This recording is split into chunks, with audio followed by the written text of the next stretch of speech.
Assalamualaikum warahmatullahi ta'ala wabarakatuh.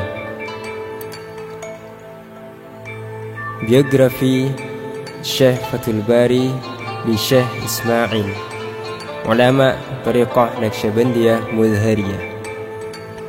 Madura, pulau di utara Jawa Timur, dikenal banyak melahirkan ulama besar sejak zaman dahulu hingga sekarang.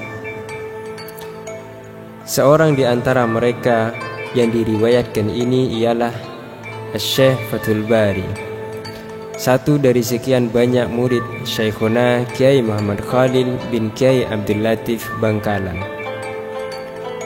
Nasab Syekh Fathul Bari.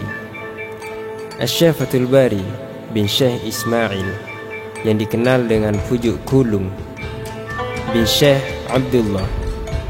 Syekh Ismail dikaruniai 6 putra dan 3 putri, dengan istri beliau Nyai Muhati.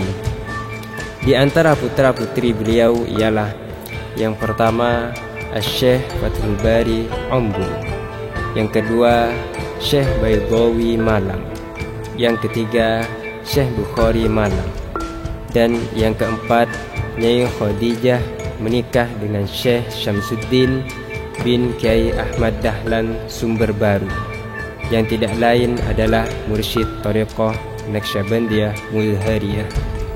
Dan yang kelima Nyai Latifah menikah dengan Syekh Ahmad Syabrawi Malang. Yang keenam Nyai Maryam menikah dengan Kiai Muhammad Husin Kebun Timur. Dan yang ketujuh Syekh Wazali Malang. Dan yang terakhir Syekh Zayyadi Lomair.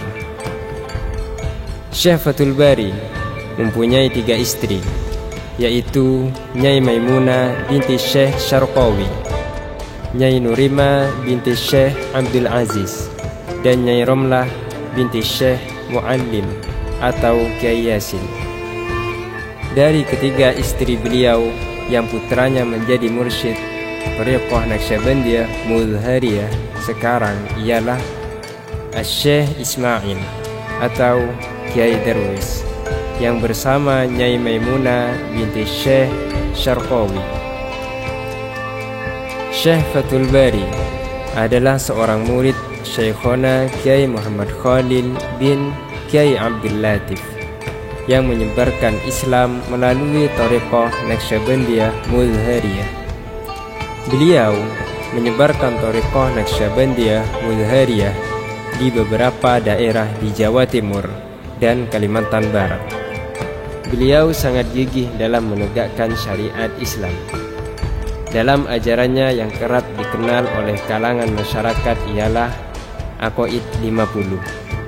Dalam bahasa Maduranya Aqaid Seket. Sejarah perjalanan Syekh Fathul Bari di Kalimantan Barat. Syekh Fathul Bari mendatangi Kalimantan Barat atas permintaan Sultan Syarif Abdurrahman Al-Ghadri melalui mimpinya. Sultan Syarif Abdurrahman Al-Ghadri merupakan pendiri dari Kesultanan pertama Kerajaan Pontianak. Dan pada saat itu bersamaan dengan permintaan Haji Hashim Yamani.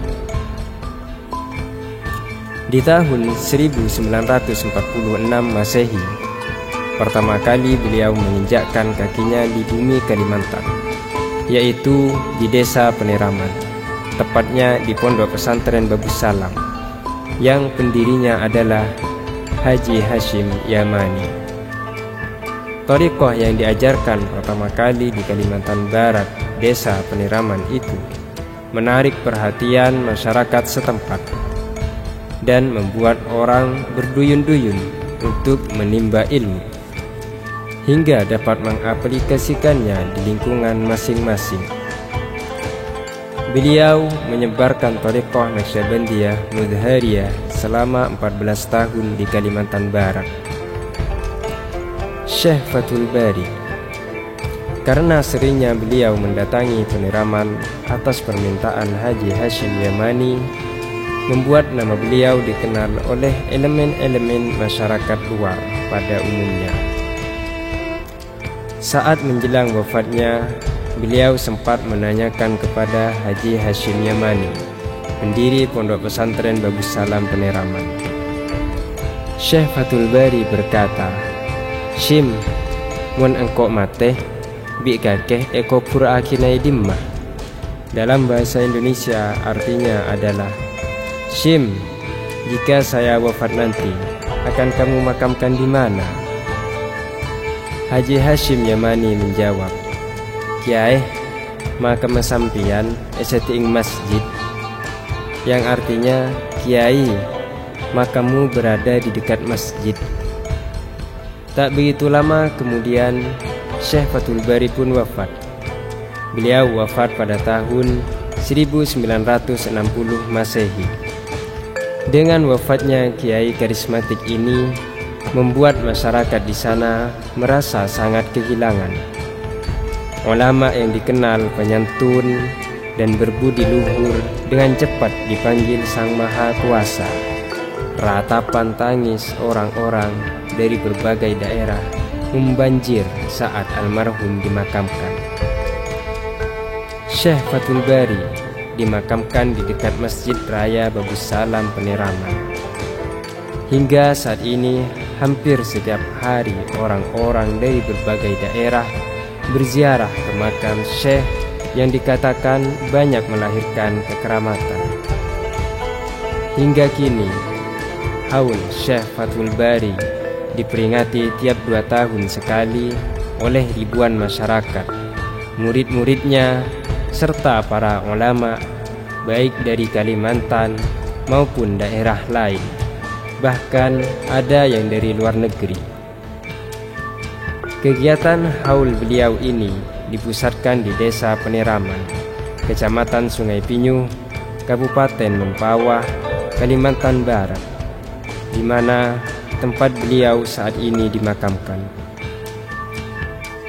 Salah seorang murid Syekh Fathul Bari ialah Said Muhsin Al-Hinduan, lalu melanjutkan jejak dakwah sang kiai setelah beliau wafat. Tak lama kemudian, Said Muhsin Al-Hinduan wafat pada tahun 1980 Masehi, dan jenazahnya dimakamkan di Sumeneb, Madura. Dan diantaranya lagi yang melanjutkan jejak dakwah Syekh Fathul Bari adalah Kiai Zainal Abidin bin Nawawi. Saat ini, perjuangan dakwah Syekh Fathul Bari dilanjutkan oleh putranya, yaitu Kiai Muhammad Darwis Abdurrahman bin Fathul Bari. Wallahu ta'ala a'lam bis-shawab. Assalamualaikum warahmatullahi ta'ala wabarakatuh.